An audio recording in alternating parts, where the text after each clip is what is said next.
A ilə B-nin fərqi 5 kvadratları cəmi 43 olarsa, cəmin kvadratı bizə lazımdır. Bunun üçün A + B-nin mötərizə kvadratını açsaq, A + B-nin mötərizə kvadratı bərabərdir A-nın kvadratı + B-nin kvadratı və + 2AB. Deməli, kvadratlar cəmini bilirik, lakin hasili bilmirik, 2AB-ni bilmirik.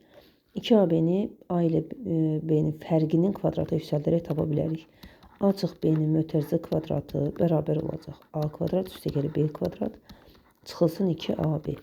Buradan 2AB-ni tapsaq, A kvadrat + B kvadrat çıxılsın A - B-nin mötərizə kvadratı yaza bilərik.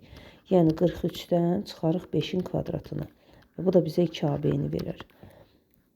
Bərabərdir 43 çıxılsın 5-in kvadratı 25, çıxsaq qalacaq 18.